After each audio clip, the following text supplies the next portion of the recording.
Hi guys, ഞാനിന്ന് എത്തിയിട്ടുള്ളത് book റിവ്യൂവിൻ്റെ 24ാമത്തെ എപ്പിസോഡാണ്. അപ്പോൾ ഞാൻ റിവ്യൂ ചെയ്യാനായിട്ട് പോകുന്ന ബുക്ക് എന്ന് പറയുന്നത് ടൈം മെഷീൻ എന്ന ബുക്കാണ്. അപ്പോൾ ഇതെന്ന് പറയുന്നത് സാധാരണ ഒരു ബുക്കല്ല, അല്ലെങ്കിൽ സാധാരണ ഒരു നോവലല്ല, ഒരു ക്ലാസിക്കിൻ്റെ ഒരു പുനരാഖ്യാനം എന്നൊക്കെ നമുക്ക് വിശേഷിപ്പിക്കാൻ വരുന്നൊരു ബുക്കാണിത്. അപ്പോൾ ഇത് ഒരു കോമിക് ബുക്കാണ്.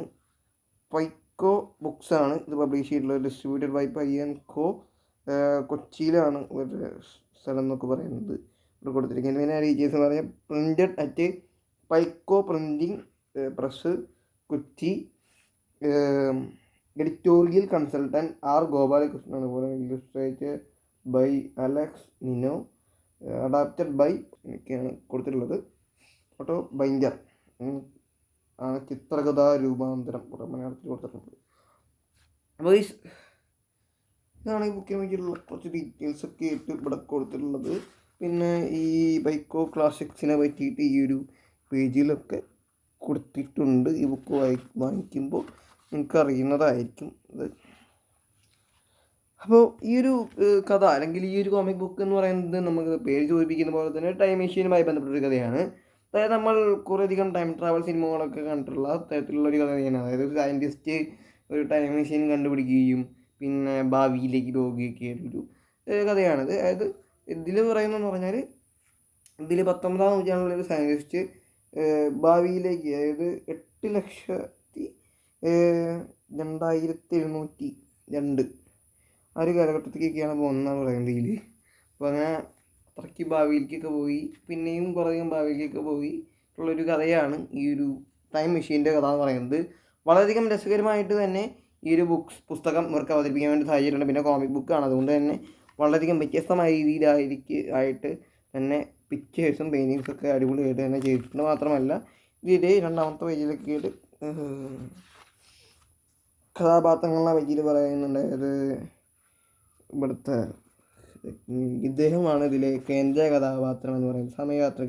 സമയയാത്രികൻ എന്നാണ് പേര്. ഇത് ബീന എന്ന് പറയുന്ന ഈ കഥയിലെ നായക കഥാപാത്രമാണ്. അതുപോലെ തന്നെ പ്രൊഫസർമാരുണ്ട്, അതുപോലെ തന്നെ മെർലോക്സ് ഇലോയികൾ എന്നൊക്കെ പറഞ്ഞിട്ടുള്ള ആൾക്കാരൊക്കെയാണ് ഇതിൽ പ്രധാന കഥാപാത്രമായിട്ട് വരുന്നത്. ഇവരൊക്കെ ഓരോരോ വർഗ്ഗങ്ങളാണ്, ഓരോരോ ക്രീച്ചേഴ്സ് പോലത്തെ സംഭവങ്ങളൊക്കെയാണ് ഫ്യൂച്ചറിലത്തെ. അപ്പോൾ വളരെയധികം മനോഹരമായിട്ട് തന്നെ ആ കാര്യങ്ങളൊക്കെ ആവിഷ്കരിക്കാൻ വേണ്ടി സാധിച്ചിട്ടുണ്ട്. പിന്നെ ഇതിൻ്റെ എഴുത്തും അതുപോലെ തന്നെ കൺസെപ്റ്റും ഒക്കെ അടിപൊളിയാണ്. ഒരു സാധാ സയൻസ് ഫിക്ഷൻ കഥ മാത്രമല്ല, നമുക്കൊരു മെസ്സേജ് കൂടി തരുന്നൊരു കഥയാണ്. മാത്രമല്ല ഇതിൽ പൊളിറ്റിക്സ് പരമായിട്ടും അതുപോലെ തന്നെ സാമൂഹികപരമായിട്ടുള്ള കുറേയധികം കാര്യങ്ങൾ ഇൻഡയറക്റ്റായിട്ട് ചർച്ച ചെയ്ത് പോകുന്നുണ്ട്. കുറേയധികം ഹിഡൻ ഡീറ്റെയിൽസൊക്കെ മറച്ചു വെച്ചുകൊണ്ട്, എന്നാൽ ഈ സൈഫൈ എന്ന ഈ ഒരു ജോണറിൽ നിന്നുകൊണ്ടാണ് ഈ പുസ്തകം അവതരിപ്പിച്ചിട്ടുള്ളത്. അത് വളരെയധികം മനോഹരമായിട്ടുണ്ട്. നിങ്ങൾ വായിക്കുമ്പോൾ മനസ്സിലാവും. കൂടുതൽ ഞാൻ പറഞ്ഞാൽ ഇതിൻ്റെ സ്റ്റോറിയിലേക്ക് കടന്നാൽ ചിലപ്പോൾ സ്പോയിലർ ആവും, കാരണം ഒത്തിരി ട്വിസ്റ്റുകളൊക്കെയുള്ള ഒരു കഥയാണ്. വളരെയധികം രസകരമായിട്ട് തന്നെ വായിച്ചെടുക്കാൻ പറ്റുന്നുണ്ട്. പിന്നെ നിങ്ങൾ തമ്പനയിൽ കണ്ടിട്ടുണ്ടാവും, 1.25 മിനിറ്റിന് ഉള്ളിലാണ് ഞാനത് വായിച്ചു ചേർത്തത്. അപ്പോൾ മണിക്കൂറുകൾക്കുള്ളിലാണ് ഞാൻ വായിച്ചു ചേർത്തത്.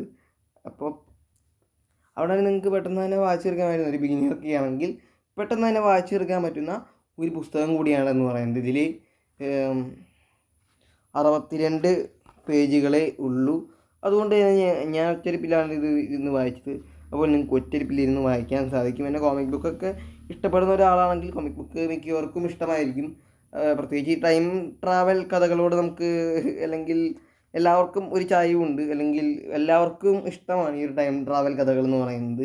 എനിക്കും വളരെയധികം ഇഷ്ടപ്പെട്ടൊരു കാറ്റഗറിയാണ് ഈ ടൈം ട്രാവൽ സൈഫൈ സ്റ്റോറീസൊക്കെ. അപ്പോൾ അതൊക്കെ നിങ്ങൾക്ക് ഇഷ്ടമാണെങ്കിൽ നിങ്ങൾക്ക് ഉറപ്പായിട്ടും ഈ ബുക്ക് വായിച്ചിരിക്കാം. അധികം വിലയൊന്നുമില്ല, 75 രൂപയാണ് ഇതിൻ്റെ വിലയെന്ന് പറയുന്നത്. ഞാൻ ഇത് വാങ്ങിച്ചതെന്ന് പറയുന്നത് എജു മാർട്ടിൽ നിന്നാണ് ഞാനിത് വാങ്ങിച്ചത്. അപ്പോൾ ആ ഒരു എജു മാർട്ടിൻ്റെ ഒരു കുറച്ച് ബുക്സൊക്കെ പരിചയപ്പെടുത്തിക്കൊണ്ടുള്ള ഒരു ഷോർട്സ് വീഡിയോ ഞാൻ ഈ ചാനലിൽ തന്നെ അപ്ലോഡ് ആക്കിയിട്ടുണ്ടായിരുന്നു.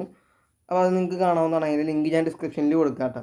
അപ്പോൾ അതൊക്കെ നിങ്ങൾക്ക് കാണാവുന്നതാണ്. മാത്രമല്ല ബുക്ക് പ്ലേലിസ്റ്റിൻ്റെ ലിങ്കും ഞാൻ അതിൽ തന്നെ കൊടുക്കുന്നതായിരിക്കും, ഈ ഒരു ഡിസ്ക്രിപ്ഷൻ ബോക്സിൽ തന്നെ കൊടുക്കുന്നതായിരിക്കും.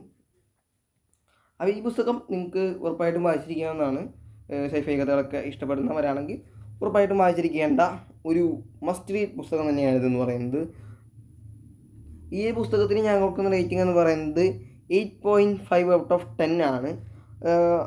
വീഡിയോ എഴുതുന്നതിന് മുമ്പ് എനിക്ക് ചെറിയൊരു നെഗറ്റീവ് ബുക്ക് ഇട്ട് തോന്നിയിട്ടുണ്ട്. അത് ഇതിൻ്റെ പ്രിൻറ്റിങ് ആണ്. അത് ഇതിൻ്റെ പ്രിൻറ്റിങ് സ്റ്റൈല്, ഇത് ഈ ഒരു എഴുത്തുകളും അക്ഷരങ്ങളൊക്കെ പ്രിൻറ്റ് ചെയ്തിരിക്കുന്ന രീതി എന്ന് പറയുന്നത് കുറച്ച് കൂട്ടക്ഷരമൊക്കെ ആണത് പ്രിൻറ്റ് ചെയ്തിട്ടുള്ളത്. പിന്നെ ചില രംഗങ്ങളിൽ അല്ലെങ്കിൽ ചില ആദ്യം കാണിച്ച ഈ ഒരു കാലഘട്ടവും രണ്ടാമത് പറഞ്ഞിട്ടുള്ള ഒരു കാലഘട്ടമൊക്കെ തമ്മിൽ വ്യത്യാസം വരുന്നതായിട്ട് നമുക്ക് ചില ഭാഗങ്ങളൊക്കെ കാണാൻ സാധിക്കും. പിന്നെ ചിലതൊക്കെ വായിക്കാൻ വേണ്ടി നമുക്ക് കുറച്ച് പാടുപെടും. കാരണം ഇതിൻ്റെ പ്രിൻറ്റിങ് അങ്ങനത്തെ ഒരു പ്രിൻറ്റിങ് ആണ്. അത് ഞാൻ അധികം കാണിച്ചാൽ ഇതിൽ ക്ലിയർ ആവില്ല, അതുകൊണ്ട് തന്നെ ഞാൻ അധികം കാണിക്കുന്നില്ല. ഇങ്ങനെയൊക്കെയാണ് പ്രിൻ്റ് ചെയ്തിട്ടുള്ളത്. നിങ്ങൾക്ക് വായിക്കുമ്പോൾ മനസ്സിലാവും.